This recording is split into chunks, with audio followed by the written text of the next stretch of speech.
क्या बुरे कर्मों से बच सकते हैं? शास्त्रों में कहा गया है कि हर व्यक्ति को अपने अच्छे और बुरे कर्मों का परिणाम भुगतना होगा। नेक कर्मों से अच्छे फल मिलते हैं और बुरे कर्मों से बुरे फल मिलते हैं, और बुरे कर्मों से बुरे फल मिलते हैं। हमें अच्छे और बुरे दोनों कर्मों का परिणाम भोगना होगा। भगवान श्री कृष्ण ने भगवत गीता में कहा है कि कर्म की गति को समझना आसान नहीं है। इसका अर्थ यह है कि यह समझना बहुत मुश्किल है कि किस जन्म में हमने क्या किया है और उसका क्या फल मिलेगा।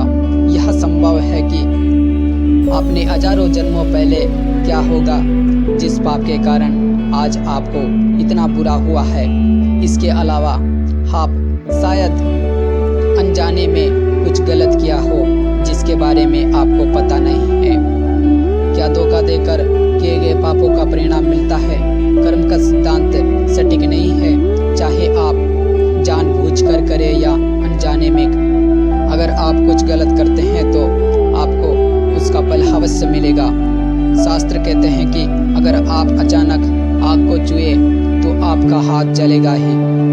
शास्त्रों में कई कहानियां हैं जो बताती हैं कि अनजाने में किए गए पाप का फल भी लोगों को मिला है। पांडवों के पिता महाराज पांडु की एक कहानी है कि उन्होंने एक हिरण को तीर मार दिया था। वे उस समय नहीं जानते थे कि एक ऋषि ने हिरण का रूप लिया था और उनको श्राप दे दिया था, जिसके कारण वे बाद में मर गए। शास्त्रों के अनुसार क्षत्रिय राजाओं को शिकार करने की अनुमति थी और हिरण को मारना कोई पाप नहीं था, लेकिन पांडु को पता नहीं था कि वे एक ऋषि थे। इसलिए इन्हें इतना बुरा श्राप मिला कि वे मर गए। पाप से बचने के लिए क्या करें? श्रीमद् भगवत गीता में भगवान कहते हैं कि कर्म और उसके फलों को समझना बहुत कठिन है, लेकिन प्रत्येक व्यक्ति अपने कर्मों के फल अवश्य प्राप्त करता है।